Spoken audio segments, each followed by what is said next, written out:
मैं एक किसान हूँ। एक किसान की जिंदगी उसकी अपनी जुबानी। मेरा नाम शिवलाल है। मैं एक छोटा किसान हूँ, मध्य प्रदेश के एक गांव में रहता हूँ, जहाँ खेत मेरे पुरखों से मिली एकमात्र विरासत है। लोग शहरों की चकाचौंध में अपने सपने ढूंढते हैं, लेकिन मेरा सपना तो मेरी मिट्टी में ही छिपा हुआ था।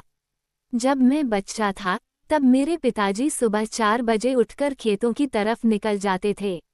उस वक्त समझ नहीं आता था कि वो धूप, बारिश, सर्दी की परवाह क्यों नहीं करते। लेकिन अब जब मैं खुद हल उठाता हूँ, तब समझ आता है, मिट्टी से रिश्ता कोई मजबूरी नहीं, एक जिम्मेदारी होती है। हमारे पास सिर्फ 2.5 बीघा जमीन है। पहले बैलों से हल चलाया करते थे, अब थोड़ा बहुत ट्रैक्टर किराए पर ले लेते हैं। बारिश समय पर हो जाए तो फसल अच्छी होती है, नहीं तो सारी मेहनत मिट्टी में मिल जाती है। फिर भी हम हर साल उसी उम्मीद के साथ बीज बोते हैं कि इस बार फसल साथ देगी। एक साल तो ऐसा भी आया जब पूरी फसल सूखे में बर्बाद हो गई। कर्ज चढ़ गया, बैंक के नोटिस आने लगे।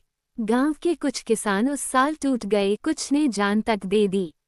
लेकिन मैं रुका नहीं। मैंने तय किया कि हालात से हार नहीं मानूंगा। मैंने किसान मेलों में जाना शुरू किया, यूट्यूब पर जैविक खेती के वीडियो देखे और नई तकनीकें अपनाई। सबसे पहले मैं रासायनिक खाद छोड़कर गोबर और वर्मी कंपोस्ट का इस्तेमाल करने लगा। शुरू में उपज थोड़ी कम हुई, लेकिन जमीन की ताकत वापस लौटने लगी। धीरे धीरे मेरे खेतों से अच्छी सब्जियां और दालें उगने लगीं। मैंने पास के शहर में हफ्ते में एक बार जाकर खुद बेचने का काम शुरू किया।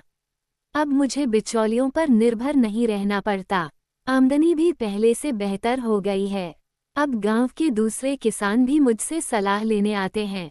मैं उन्हें बताता हूँ, खेती में अगर दिमाग और दिल दोनों लगाओ, तो मिट्टी भी सोना उगलती है।